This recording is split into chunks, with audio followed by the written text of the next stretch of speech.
Day 6 and Chapter 6 of Business Studies, Class 12th, Important Short and Long Questions of Staffing हम आज की video में cover करेंगे। पिछली जो हमारी वीडियो है उसके अंदर हमने चैप्टर 5 कंप्लीट किया था ऑर्गेनाइजिंग, जिसके शॉर्ट एंड लॉन्ग दोनों ही हमने क्वेश्चन कवर किए थे। आज हम जो हमारा स्टाफिंग चैप्टर है उसके शॉर्ट एंड लॉन्ग दोनों ही क्वेश्चन हम कवर करेंगे। सबसे पहला हमारा क्वेश्चन आता है शॉर्ट क्वेश्चन के अंदर, staffing is a continuous process. Management का कोई भी फंक्शन है, चाहे प्लानिंग है, चाहे ऑर्गेनाइजिंग है, चाहे स्टाफिंग है, चाहे डायरेक्टिंग है, कंट्रोलिंग है, चाहे मैनेजमेंट खुद, वो एक कंटिन्यूअस ही प्रोसेस होती है। क्योंकि अब मान लो स्टाफिंग है, स्टाफिंग का मतलब क्या होता है भाई, नए नए लोग, जो भी पोजीशन खाली है उसको फिल करना। अगर कोई आ रहा है, कोई जा रहा है, कोई भी पोजीशन खाली है उसको फिल करके रखना।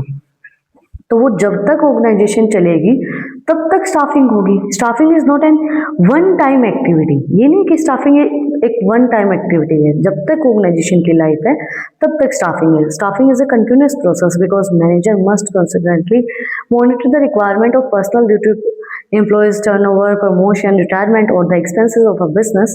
As long as the organization exists, the need for filling and keeping position filled remains. जब तक ऑर्गेनाइजेशन एग्जिस्ट करती है, जब तक ऑर्गेनाइजेशन की लाइफ है, ऑर्गेनाइजेशन चल रही है, तब तक स्टाफिंग की नीड रहेगी।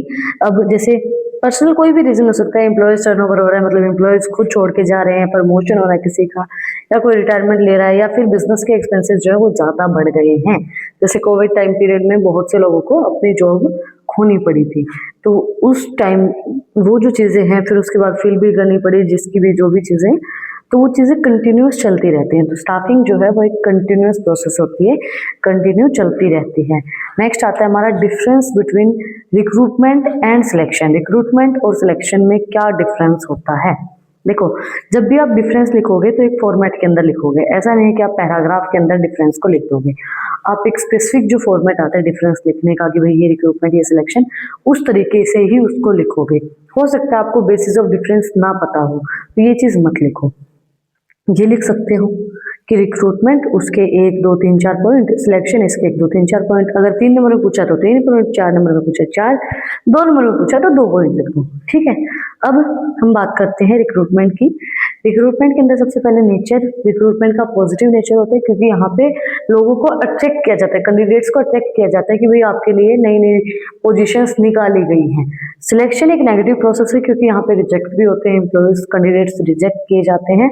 देन ऑब्जेक्टिव क्या होता है रिक्रूटमेंट का? To create a large pool of applicant. एक जो एप्लीकेंट हैं, जो एप्लीकेशन जमा करवाने वाले हैं, जो अप्लाई करने वाले हैं, उनका एक बड़ा सा पोल क्रिएट करने के लिए रिक्रूटमेंट किया जाता है। सिलेक्शन क्या होता है? उन जो जितने भी लोग आए हैं, जितने भी कैंडिडेट्स आए, उनमें से बेस्ट कैंडिडेट को सिलेक्ट करना सिलेक्शन होता है, और जो बच गए उनको एलिमिनेट कर देना। Then order to pursued selection, recruitment जो है वो परस्यूड करता है सिलेक्शन को, सिलेक्शन जो है वो फॉलो करता है रिक्रूटमेंट को, मतलब पहले रिक्रूटमेंट होगा उसके बाद सिलेक्शन किया जाता है। देन नेक्स्ट हमारा जो क्वेश्चन आता है वो आता है, what are the benefits of internal source of recruitment. Internal source of recruitment का मतलब क्या होता है कि इंटरनली आपने जो, जैसे कोई इंसान है वो अच्छा काम कर रहा है तो आपने उसको प्रमोशन दे दिया, तो इंटरनली उसको रिक्रूट कर दिया गया, तो उससे क्या होता है कि एम्प्लॉयज मोटिवेटेड रहते हैं, प्रमोशन होगा, अच्छी सैलरी मिलेगी, अच्छी पोजीशन पे जाएगा, तो इंसान सेटिस्फाई होता है, मोटिवेशन मिलता है। Employees are motivated to improve their performance for promotions. तो एम्प्लॉयज जो है जब उनको परफॉर्मेंस मिलता है तो उनको ये लगता है कि भाई प्रमोशन मिलता है तो उनको ये लगता है कि भाई अब हमारी जो जिम्मेदारियां वो ज़्यादा बढ़ गई हैं, तब और ज़्यादा काम करना है, तो उनकी जो परफॉर्मेंस है वो भी इंक्रीज होती है। नेक्स्ट आता है training tool. It serve as a tool for training employees for higher job. ये ट्रेनिंग टूल के उसमें भी काम करता है कि भाई जो एम्प्लॉयज हैं उनको हायर जॉब के लिए ट्रेन किया जाता है, उनको वहीं पे प्रमोशन देके हायर जॉब के लिए उनको ट्रेन किया जाता है। Then economy, it is cheaper than external recruitment as no expenses advertisement are needed. अब इकोनॉमिक है क्योंकि इसमें ज़्यादा खर्चा नहीं लगता, इंटरनली आपने रिक्रूट कर दिया तो आपको ना तो कोई एडवर्टाइजमेंट निकालनी है, ना कोई इंटरव्यू करना है, ना कोई एप्लीकेशन देनी है, तो ये चीपर रहेगा। Simplification, the process of selection and placement becomes simpler as the organization already know the candidate track records. Simplify कर देते हैं चीज़ों को, सिलेक्शन प्रोसेस एंड प्लेसमेंट को, क्योंकि आपको ऑलरेडी पता है कि एम्प्लॉय का क्या ट्रैक रिकॉर्ड है, एम्प्लॉय किस तरीके से काम करता है, किस तरीके से आपको उस एम्प्लॉय को हैंडल करना है। नेक्स्ट आता है explain aptitude test and personality test. Aptitude test का मतलब क्या होता है? Measure an individual potential for learning new skills, it indicate the capacity to develop.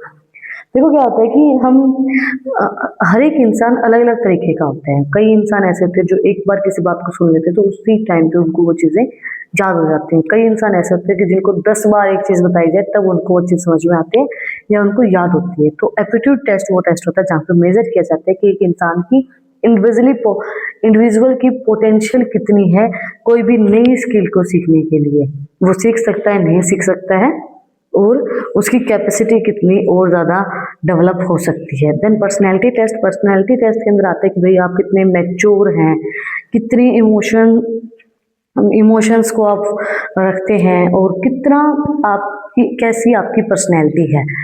Personality test provide clue to a person emotion, reaction, maturity and value system. It proves the overall personality.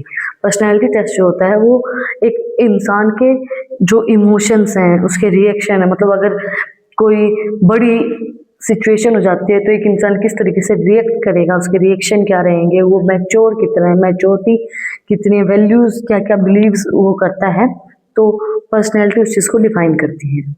Next हमारे आते हैं long answer questions. Long answer question के अंदर पहला हमारा question आता है describe the step involve the staffing process. जो स्टाफिंग प्रोसेस होती है उसके अंदर क्या क्या स्टेप्स इन्वॉल्व किए जाते हैं। The staffing process follows a logical sequence. एक लॉजिकल सीक्वेंस को फॉलो करती है। सबसे पहले क्या करते हैं, एस्टिमेट लगाते हैं कि मैन पावर रिक्वायरमेंट कितनी है, मतलब कि आपकी जो ऑर्गेनाइजेशन है उसके अंदर कितनी पोजीशन अभी खाली है, उस चीज़ का एस्टिमेशन लगाना। Determining the number and type of personnel needed, कितने लोगों की ज़रूरत है उस चीज़ को नंबर डिफाइन करना, डिटरमाइन करना। Then recruitment, seeking and stimulating prospective employees to apply. उसके बाद उनका रिक्रूटमेंट किया जाता है कि भाई कौन से जो एम्प्लॉयज़ हैं उन्होंने अप्लाई किया है। देन सिलेक्शन होता है, उनके अंदर से एक बेस्ट को सिलेक्ट किया जाता है।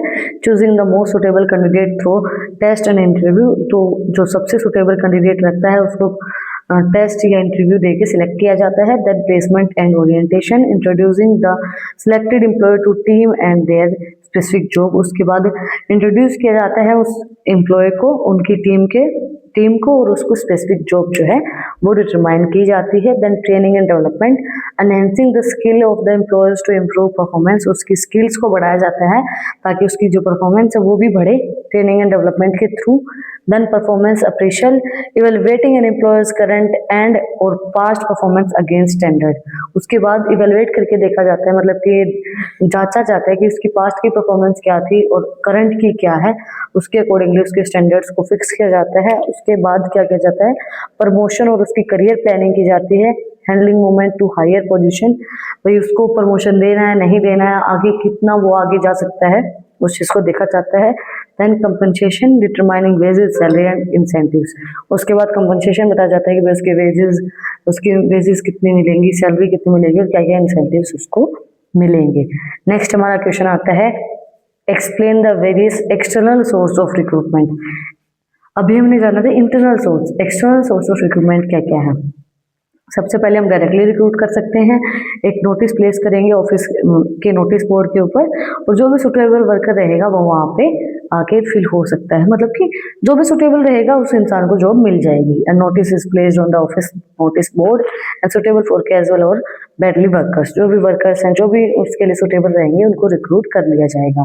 Then employment exchange, government run agencies that match job seeker with vacancies. तो जो गवर्नमेंट रन एजेंसीज हैं जो गवर्नमेंट को रन करते हैं वो मैच करती हैं जिसको भी जॉब की नीड है, जो भी जॉब वैकेंसी उनके साथ।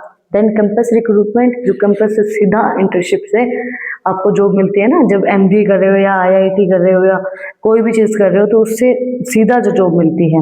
Visiting educational institute like MBA colleges और ITs to hire fresh talent को हायर करने के लिए एमबीए कॉलेज या आईटी कॉलेज को आईआईटीज को के अंदर जाया जाता है ताकि उनको फ्रेश टैलेंट मिले और उनको रिक्रूट कर पाए फ्रेश टैलेंट को। Then casual caller, maintaining a database of unschooled applicant and calling them when a vacancies arise. देखो कई बार क्या होता है कि आप कहीं पे इंटरव्यू देके आते हो तो आपको बोला जाता है कि अभी तो हमारी जो ऑर्गेनाइजेशन है उसके अंदर किसी भी इंसान की नीड नहीं है, बट आप बहुत सुटेबल है, बहुत अच्छा आप काम कर सकते हो, तो जब भी हमें हमारे पास नीड होगी, जब भी हमारे पास वैकेंसी खाली होगी, हम आपको कॉल करके बुला लेंगे। तो कैजुअल कॉलर का मतलब यही होता है कि आप पूरा डाटा तैयार रखते हो, जो भी सुटेबल एप्लीकेंट है, और जब भी टाइम होता है, जब भी वैकेंसी अराइज होती है, तो आप उनको कॉल करके बुला लेते हो। Then advertisement, using a newspaper और journal to reach a wider advance audience for skilled professional jobs.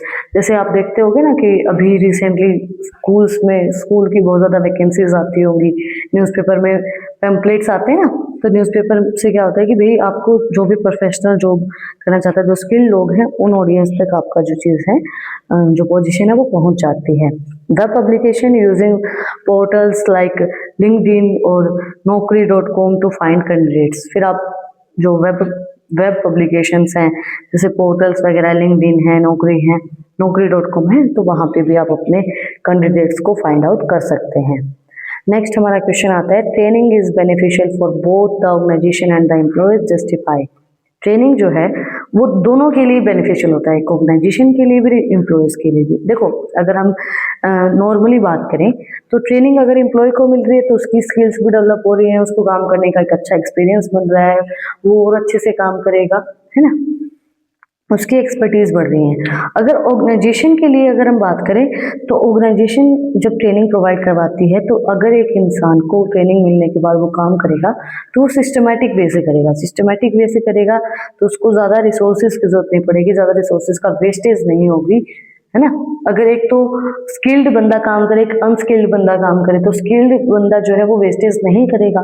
तो ट्रेनिंग ऑर्गेनाइजेशन के लिए भी बेनिफिशियल है और एम्प्लॉयज के लिए भी बेनिफिशियल है। सबसे पहले benefit to organisation, systematic learning lead to less wastage of resources. अगर सिस्टमैटिक लर्निंग होगी तो जो रिसोर्सेज है उनकी वेस्टेज जो है वो कम होगी। Increase employee productivity and quality, जो एम्प्लॉयज की प्रोडक्टिविटी और क्वालिटी है ट्रेनिंग मिलने के बाद वो इंक्रीज होगी। Equity, further managers to take over in emergency. Equities जो है वो फर्दर फ्यूचर की जा सकती है मैनेजर्स के थ्रू इमरजेंसी के टाइम पे। नेक्स्ट आते हैं benefits to employees, provided skilled and knowledge lead to better career opportunity. आप उनको स्किल और नॉलेज प्रोवाइड करवा रहे हो ताकि उनको और ज़्यादा अच्छी अपॉर्चुनिटीज मिले। Increased earning capacity through higher performance. अब अगर वो अच्छी परफॉर्मेंस देंगे तो उनकी जो अर्निंग कैपेसिटी वो भी बढ़िया होगी, स्किल्ड होंगे।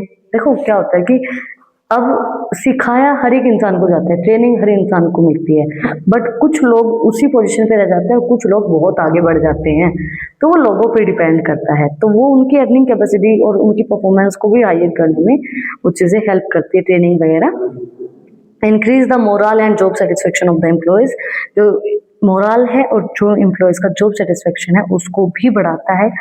Then make the employees more efficient in handling machine, reducing the risk of accident. जब एक इंसान को ट्रेनिंग मिल जाती है तो वो एफिशिएंट तरीके से काम करेगा और एफिशिएंट तरीके से मशीन्स को हैंडल करेगा, जिससे रिस्क कम हो जाएगा एक्सीडेंट्स का। एक तो मैंने बोला ना कि एक तो स्किल्ड बंदा कोई काम करेगा, एक अनस्किल्ड बंदा कोई काम करेगा, तो स्किल ज़्यादा अच्छे से काम करेगा। नेक्स्ट हमारा आता है last but not least question आता है, difference between on the job training end of the job training. Most important question 4 या 6 नंबर में जरूर से जरूर पूछा जाता है। मैं ये नहीं कहूँगी कि डेफिनेटली डिफरेंस ही पूछा जाता है, but on the job training क्या होती है, उसके क्या क्या मेथड्स होते हैं, ऑफ द जॉब ट्रेनिंग क्या होती है, उसके क्या क्या मेथड्स होते हैं, वो भी पूछे जा सकते हैं। 4 या 6 नंबर में जरूर से जरूर ये क्वेश्चन आएगा। बहुत बहुत बहुत ज़्यादा इंपॉर्टेंट क्वेश्चन है इस चैप्टर का, ठीक है, ये चीज़ याद रखना। अगर मैं फिर बता रही हूँ, अगर बेसिस ऑफ डिफरेंस ना पता हो तो इतना लिख लेना, कोई दिक्कत नहीं है, पर डिफरेंस बना के ही लिखना, ठीक है, ताकि आपका जो पेपर है वो इफेक्टिव लगे। सबसे पहले ऑन द जॉब ट्रेनिंग के अंदर learning while performing the job. On the job मतलब जॉब पे रह के ही आपको ट्रेनिंग मिल रही है, तो आप जो भी चीज़ें लर्न करोगे वो तभी करोगे जब आप जॉब के अंदर परफॉर्मेंस दे रहे हो, परफॉर्म कर रहे हो।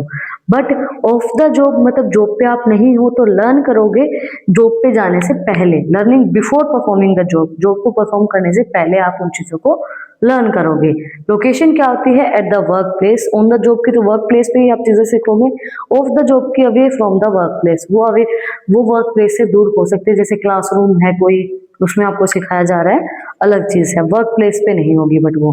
देन स्टेबिलिटी फॉर टेक्निकल और manual job. On the job होती है जो टेक्निकल और मैनुअल जॉब्स के लिए की जाती है, और ऑफ द जॉब जो है वो for manager and high tech jobs. जो हाई टेक जॉब है वो ऑफ द जॉब के लिए होती है। कॉस्ट जो होती है वो यूजुअली लेस एक्सपेंसिव होती है, क्योंकि जॉब करते करते ही आपको ट्रेनिंग मिल रही है तो ज्यादा एक्सपेंसेस नहीं होंगी। बट अलग से आप किसी क्लासरूम में या जूम पे किसी भी चीज पे आप ट्रेनिंग प्रोवाइड करवा रहे हो तो वो मोर एक्सपेंसिव होगी।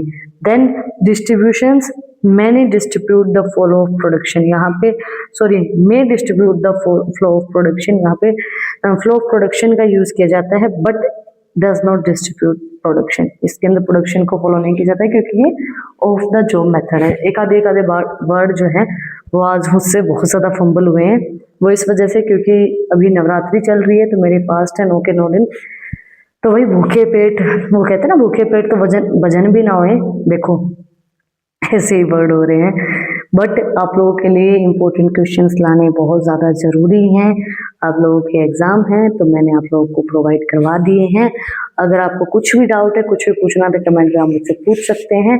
इन टॉपिक्स की PDF चाहिए तो टेलीग्राम चैनल का लिंक भी डिस्क्रिप्शन में है, और फिर जाकर आप मुझे फॉलो कर सकते हैं। और भी अच्छे अच्छे इंटरेस्टिंग रील्स को देखने के लिए इंस्टाग्राम चैनल का लिंक डिस्क्रिप्शन में है, और फिर जाकर आप मुझे फॉलो कर सकते हैं। और फिर मिलते हैं एक नई वीडियो के साथ, एक टॉपिक के साथ। नेक्स्ट जो हमारी वीडियो होगी उसके अंदर हम कवर करेंगे डायरेक्टिंग का, जो भी हमारे लॉन्ग एंड शॉर्ट क्वेश्चन से टाइप होंगे। तो नेक्स्ट वीडियो को देखने के लिए चैनल को सब्सक्राइब करें, बेल आइकन प्रेस करें ताकि जो सबसे पहले अपडेट है वो आप लोग के पास आए। फिर मिलते हैं एक नई वीडियो के साथ, टॉपिक के साथ। Like and subscribe. Thank you for watching my video and enjoy your life. Shri Radhe Radhe.